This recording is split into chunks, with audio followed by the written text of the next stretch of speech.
Olá, então hoje a gente vai fazer essa videoaula a Revolução Industrial e seus impactos no meio ambiente, tá? Eu me chamo Aline de Fátima, então a gente vai falar um pouco sobre essa temática, sobre a Revolução, falar um pouco sobre essa Revolução Industrial, como ela impactou até os dias atuais, tá?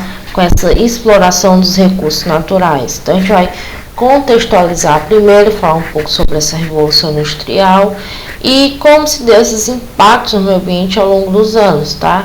Então essa aula, ela é direcionada para o terceiro ano do ensino médio, tá? Então a gente vai conversar um pouco sobre essa revolução e esse meio ambiente, tá? O principal objetivo dessa aula é analisar e avaliar criticamente as relações da sociedade com a natureza, tá? E principalmente promover a consciência ética socioambiental e o consumo responsável, tá bom? Então, vamos começar com essa aula conceituando o que foi essa Revolução Industrial, tá? Então, vamos lembrar aí o que foi que é essa revolução. Então, essa revolução, gente, ela é um conjunto de transformações técnicas, econômicas e sociais caracterizadas pela substituição da energia física pela mecânica, tá? Da ferramenta pela máquina e da manufatura pela maquinofatura, tá? Na Inglaterra, no século XVIII. Então, para a gente entender essa revolução industrial, a partir desse conceito, é importante a gente estabelecer como se deu esse desenvolvimento dessas indústrias, tá? Nesse período, tá? Como se deu esse desenvolvimento tecnológico e industrial na Inglaterra. Esse desenvolvimento ele só foi possível, tá? Porque a burguesia daquele período ela se estabeleceu como uma classe, tá? E garantiu assim o desenvolvimento da economia inglesa na direção do capitalismo, né? O sistema econômico atual que a gente vive agora é o capitalismo, tá? Isso aconteceu no século XVII com a Revolução Gloriosa, tá? E o que foi essa Revolução Gloriosa, tá? Ela foi, gente, a última fase da Revolução Industrial, tá? Ela foi o que determinou o fim do absolutismo na Inglaterra, tá? E a forma da monarquia constitucional, tá? Então, a formação de uma monarquia constitucional. Então, a gente tem o que é na Inglaterra atualmente uma monarquia representativa, tá? A monarquia, então, o poder nessa monarquia representativa, ela não está acima do parlamento nem da Constituição, tá? Ela só representa uma monarquia, tá? Quem manda, assim, quem determina as leis, essas coisas na Inglaterra é o primeiro-ministro, né? Então foi a partir dessa Revolução Gloriosa que acabou o absolutismo na Inglaterra, tá? Essa burguesia, tá? Ela conseguiu se consolidar enquanto classe, tá? Então, ela se consolidou como classe nesse período, tá? E passou a defender os seus próprios interesses econômicos, tá? E como é que se estabeleceu essa burguesia nesse período? Então, é um acontecimento fundamental para o desenvolvimento do comércio inglês ocorreu a partir do decreto dos atos de navegação, tá? E o que foi esses atos de navegação? Esses atos de navegação eles determinavam que mercadorias compradas ou vendidas pela Inglaterra, tá? Somente seriam transportadas por embarcações inglesas, tá? Dessa forma, a burguesia inglesa ela enriqueceu, tá? Houve o enriquecimento dessa burguesia, permitindo assim o acúmulo de capital. Então, esse capital foi utilizado no desenvolvimento de máquinas, tá? E na instalação dessas indústrias. Mas não bastava somente o excedente de capital para garantir o desenvolvimento industrial, tá? Era necessário, tá? E a Inglaterra no século XVIII ela tinha uma mão de obra excedente. Mas por quê? Como é que surgiu concomitante assim, com a indústria esse excedente de mão de obra, tá? Esse excedente de mão de obra só aconteceu a partir da lei dos cercamentos, tá? Lá do século XVI. Essa lei inglesa, ela permitia que as terras comuns elas fossem cercadas e transformadas em pasto, tá? Então, as terras eram parte do sistema feudal. Então, a Revolução Industrial ela se dá logo após o sistema feudal que era o sistema lá da Europa Ocidental, né? Então, esse sistema feudal, essa lei de cercamento estipulava que determinadas áreas para serem ocupadas e cultivadas pelos camponeses, tá? Com os cercamentos, esses camponeses que habitavam essas terras, eles foram expulsos, ocasionando assim um êxodo rural, tá? Para a cidade de Londres, da Inglaterra. E essas terras foram transformadas em pastos para a criação de ovelha, tá? Para a criação dessas lãs para indústrias têxtil, né? Então, sem nenhum tipo de qualificação, esses camponeses se viram obrigados a trabalhar nos únicos locais que forneciam empregos, ou seja, as indústrias, tá? Então, quem trabalhava nessa indústria, pai, mãe, filho, todo mundo da família trabalhava nessa indústria, tá? Dessa forma, as indústrias que se desenvolviam na Inglaterra tinham uma mão de obra excelente. Então, isso garantiu assim para os patrões o poder de barganha, né? Então, eles poderiam fornecer aos trabalhadores míseros salários, tá? Por uma jornada de trabalho exaustiva, tá? Então, esse período da Revolução Industrial foi o primeiro período da Revolução Industrial. Então, lembrando que a Revolução Industrial é constituída de 3 fases. Então, esse início da Revolução Industrial ela se dá a partir da primeira fase, tá? Que se refere ao processo de evolução tecnológica vivido a partir do século XVIII na Europa, lá por volta de 1760 e 1850, que foi estabelecida uma nova relação entre a sociedade e meio ambiente, uma nova relação entre homem e meio ambiente, tá? E possibilitando assim a existência de novas formas de produção que transformaram o setor industrial, dando início a um novo padrão de consumo, tá? Então, antes do século XVII, toda a energia lá na Europa Ocidental, tá, era produzida pela força do homem, tá? Para tornar a produção mais rápida e lucrativa, os burgueses passaram a reunir os artesãos em galpões, fornecendo-lhes ferramentas e matéria-prima, tá? Em troca, os artesãos recebiam um mísero salário fixo. Surgiu assim as primeiras manufaturas, tá? As primeiras unidades de produção capitalista, antecessor à fábrica moderna. Então, as primeiras maquinofaturas, tá? Então, nesse período ele também é marcado especialmente pela substituição de energia que antes era produzida pelo homem por energias como a vapor, a eólica e a hidráulica. Houve também a substituição da produção artesanal, a manufatura, pela indústria, que é a maquinofatura. E passou a existir também novas relações de trabalho, né? Então, o que a gente tem de invenções nesse período? Então, as principais invenções dessa fase modificaram todo o cenário da época, tá? Uma delas foi a utilização do carvão como fonte de energia, tá?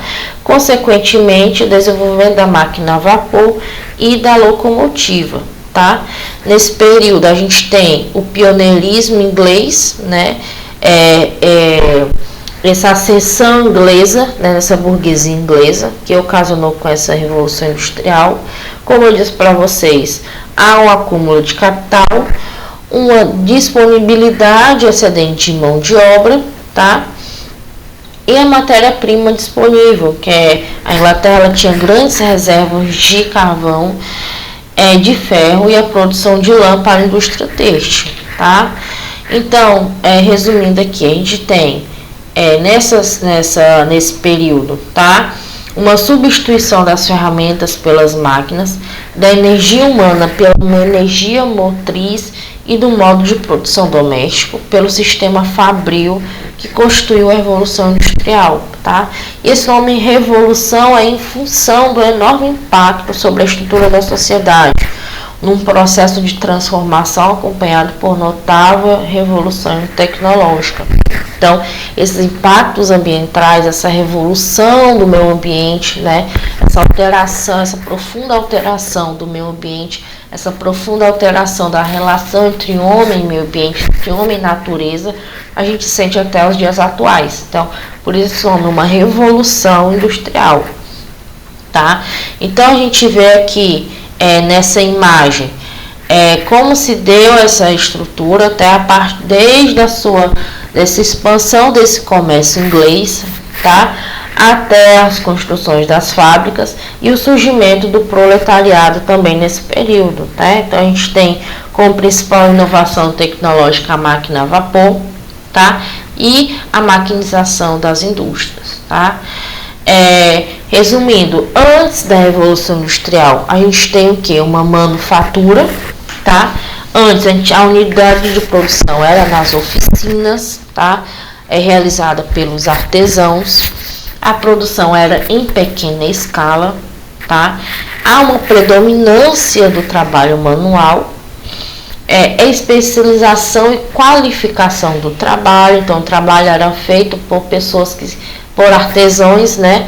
Ao contrário da maquinofatura, que era mão de obra que não tinha uma qualificação, né? Na maquinofatura também os trabalhadores controlavam os seus meios de produção, tá? Na maquinofatura, a unidade de produção passa a ser nas fábricas, há uma produção em larga escala, tá? Uma diversificação e especialização dos instrumentos de trabalho, a introdução da máquina. A máquina ela substitui a qualificação técnica do operário. Há uma divisão do trabalho e o patrão controla assim os meios de produção, tá? Nesse período, gente, da Revolução Industrial, a industrialização no século XVIII, ela modificou por completo a paisagem da Inglaterra, tá? Então, ela alterou essa paisagem da Inglaterra, profundamente essa paisagem. Como eu disse para vocês, a Inglaterra, ela saiu na frente nesse processo de revolução industrial, tá? Por quê? Porque ela possuía grandes reservas de carvão, tá? Grandes reservas de recursos naturais, tá? A principal fonte de energia para movimentar essas máquinas a vapor é o carvão, tá? Além da fonte de energia, os ingleses possuíam grandes reservas de minério e ferro, a principal matéria utilizada nesse período, tá? Então, a gente pode ver essa intensa exploração dos recursos também nas pinturas do período, tá? Essas retratações do período. Então, nessa primeira imagem, a gente tem uma pintura do artista Philip Lotenberg, tá? Intitulada de Colnbrook Day, uma noite, tá? Então, é mais ou menos assim o nome, né? Então, essa é uma cidade inglesa, então ele retrata essa cidade iluminada pela queimada das chaminés das fábricas, né? Tem essa outra imagem que foi retirada, foi pintada pelo artista Colin Octavio, um pintor e fotógrafo escocês. Ele retrata nessa pintura a inauguração da ferrovia, mas a gente não pode deixar de perceber nessa imagem também como ele retrata as fábricas, as grandes chaminés, a poluição atmosférica. Então, nessa outra imagem que foi retirada da Biblioteca Nacional do País de Gales, tá? Ela foi pintada por volta de 1830. Então, o artista aqui, ele destaca, né, a poluição dos rios, a poluição do ar, essas fábricas, essas grandes chaminés. Então, a gente pode perceber nas pinturas do período que elas sempre são retratadas com grandes chaminés, né, com poluição atmosférica, com poluição do meio ambiente. Então, as pinturas do período, elas sempre retratam isso, tá? Porque, como a gente vê aí, era indústria, tá? Não tinha visava só apenas o lucro, né? O sistema capitalista. Logo a gente pode pensar sobre essas consequências da revolução para o meio ambiente, essas consequências que a gente pode sentir até os dias atuais, tá? Então, foi a partir da Revolução Industrial que a poluição passou a constituir um problema para a humanidade. Então, é lógico que já existiam exemplos de poluição anteriormente, tá? Então, não existia essa consciência ambiental naquele período. Então, antes da Revolução Industrial, havia, sim, uma certa poluição ambiental, tá? Porque o homem, ele sempre se relacionou com o meio ambiente, mas antes não era se pensado essa relação, tá? Homem e meio ambiente. Antes não se pensava que o homem intervia diretamente nessa modificação do meio ambiente, né? Então, a partir da Revolução Industrial, o grau de poluição aumentou muito com a industrialização e a urbanização, e sua escala ela deixou de ser local para se tornar planetária, tá? A Revolução Industrial ela se consolidou, a mundialização do capitalismo consolidou a mundialização do capitalismo, sendo esse outro aspecto do aumento da poluição, tá? O capitalismo, gente, ele acarreta uma urbanização com grandes concentrações humanas em algumas cidades, que é fonte de poluição, mas implica também no enorme volume de esgotos, tá? Congestionamentos e os congestionamentos de tráfego, tá? O capitalismo, nesse período, a gente tem um sistema econômico voltado para a produção e acumulação constante de riquezas, tá? Então, a sociedade, os indivíduos, a natureza, o espaço, mares, florestas, subsolo, tudo tem de ser útil economicamente, né? O importante nesse período não é o que é bom, justo, e sim o que terá mais lucros a curto prazo. Então, a gente vê esses impactos a partir desse capitalismo surgido da Revolução Industrial, a gente sente até hoje. A gente passa agora atualmente sobre as intensas queimadas na Amazônia, né, surgidas principalmente desse sistema capitalista. Então, essas grandes queimadas para retirada de madeiras para a indústria, principalmente, né. Há também uma caçada de animais para a venda no comércio, né. Então, esse sistema capitalista acarreta principalmente na destruição do meio ambiente, tá? Esse sistema capitalista, essa busca por lucro imediato, tá? A curto prazo. Então, a gente também, por exemplo, a gente tem agora também a eleição do presidente da Argentina, Milei, né? Que também vai afetar diretamente nesses recursos naturais. Como assim? Mas como assim, professora? O que tem a ver o presidente da Argentina com a temática do meio ambiente? Tem porque uma das principais propostas do Milei, né, do atual presidente da Argentina, a concessão da exploração dos recursos naturais. Então, vai completamente em contramão do que a gente busca, né? A gente busca essa preservação ambiental. Então, o que essa revolução industrial, esse capitalismo acarretou para a nossa sociedade? Principalmente a poluição, né? A destruição da fauna e flora. Essa destruição se dá a partir dessa urbanização desenfreada, né? Desse êxodo rural para as cidades. Então, há uma destruição da fauna e da flora, há um superaquecimento a partir dessas queimadas de carvão, desses minérios, a destruição dos biomas e as mudanças climáticas, tá? Nesse período. Consequências da Revolução Industrial sobre o meio ambiente, tá?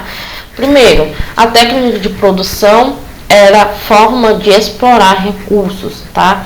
Então, a produção era a partir dessa exploração desses recursos. A gente teve também um grande nevoeiro, tá? Chamado Big Smoke, lá por volta de 1952 na Inglaterra. Ela foi considerada um dos principais impactos, um dos piores impactos ambientais resultantes da Revolução Industrial, tá? Então, esse grande nevoeiro, ele aconteceu em 1952 e ocasionou a morte de mais de 10 mil londrinos daquele período, tá? Então, a população, ela ficou imersa a uma nuvem densa, tá? Jorrada dessas grandes chaminés, tá? Esse grande nevoeiro foi um impacto ambiental bastante discutido naquele período, que ocasionou também com a criação do Clube de Roma em 62. Então, o Clube de Roma, ela foi a união desses grandes intelectuais naquele período, tá? Da política, esses intelectuais da economia, que debatiam sobretudo sobre o meio ambiente, tá? E o desenvolvimento sustentável. Então, esse Clube de Roma eram grandes intelectuais que se uniam nesse clube para debater medidas para uma preservação ambiental. Tá? 10 anos depois surge assim um relatório do Clube de Roma, tá?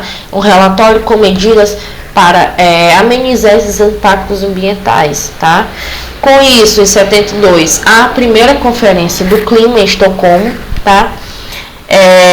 E aqui no Brasil a gente tem lá em 1992 a Eco 92 ou Rio 92, tá?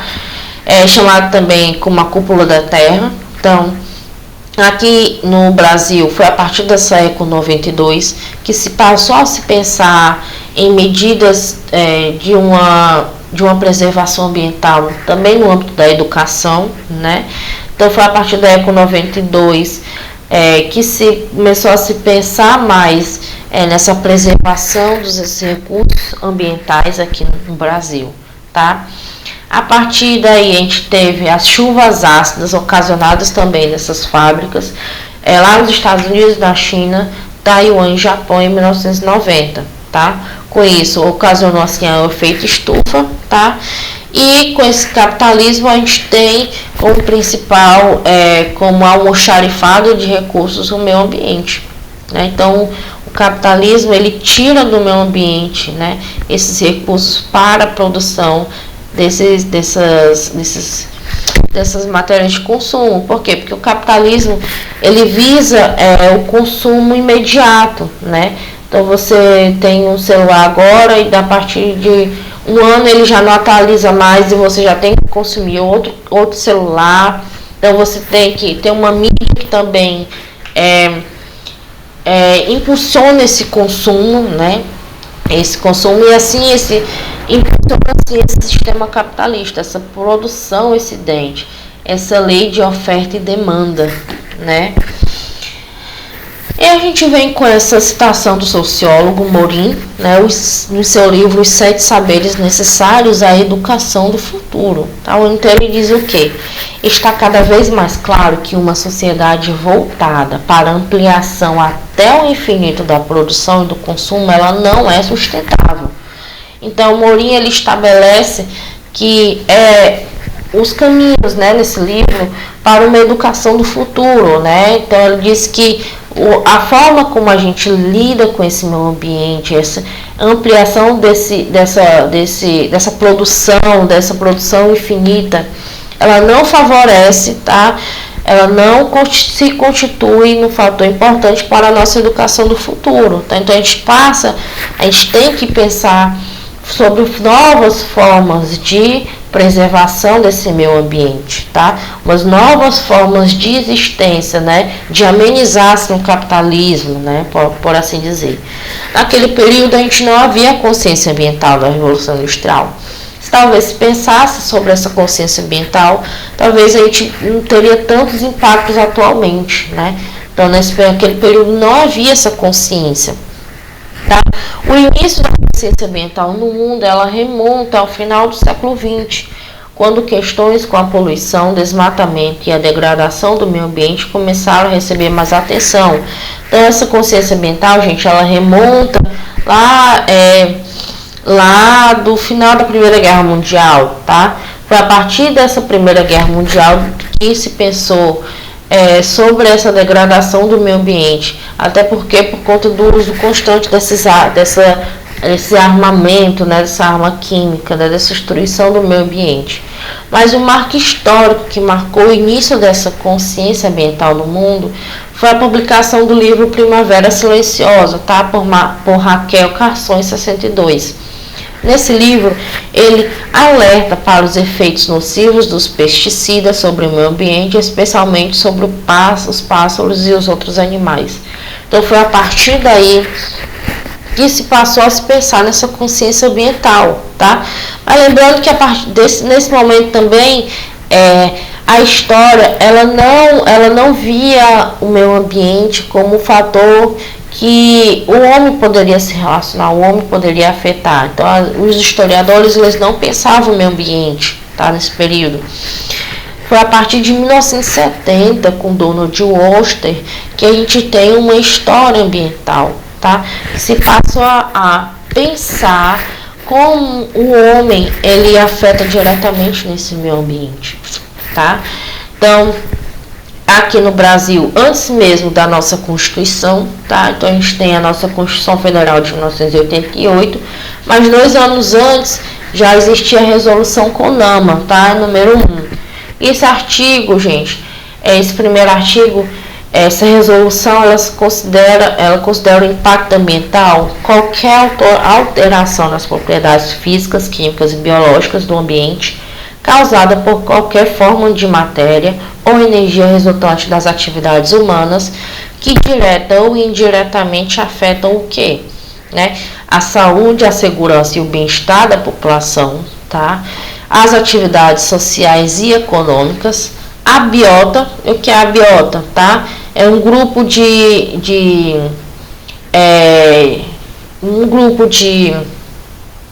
como assim dizer, de uma espécie que habitam, né, um determinado local, tá?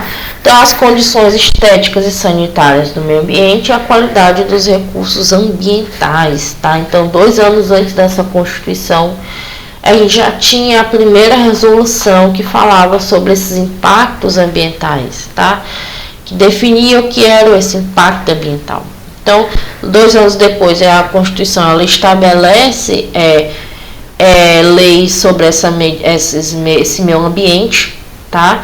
Principalmente, como a gente pode implementar esse meio ambiente na educação, tá? Então, a partir da educação que a gente pode implementar a consciência ambiental, tá? Então, essa é um dos caminhos para se pensar essa consciência ambiental a longa escala, tá?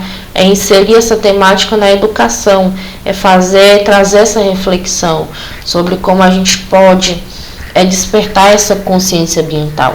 E como é que a gente pode fazer a nossa parte nessa consciência ambiental, estimular essa consciência ambiental a partir do uso consciente da água, tá? Da redução do uso da eletricidade, da reutilização e reciclagem de materiais, da redução do uso do carro, tá? Estimular o consumo de produtos locais e aumentar as áreas verdes nas cidades, tá? Também são medidas para amenizar esses impactos ambientais. Então, espero que vocês tenham gostado dessa videoaula, tá? Eu fico por aqui, espero que vocês tenham pensado sobre como esse impacto ambiental ele vem degradando o nosso ambiente desde o século XVIII, tá? A partir dessa Revolução Industrial. E quero que vocês reflitam como é que a gente pode fazer a nossa parte, como é que a gente pode amenizar, como a gente pode buscar uma preservação ambiental a longa escala, né? Então, a gente pode pensar medidas, tá? Para amenizar esses impactos, diminuir o uso desses recursos naturais, tá? Então, eu quero que a gente pense, a gente traga essa reflexão nessa aula, tá? Que a gente possa refletir sobre esses impactos ambientais, o que a gente usa no nosso dia a dia que impacta diretamente nesses recursos naturais e que a gente pode mudar, tá? Para também amenizar esse impacto ambiental, tá bom? Então eu fico por aqui e até a próxima.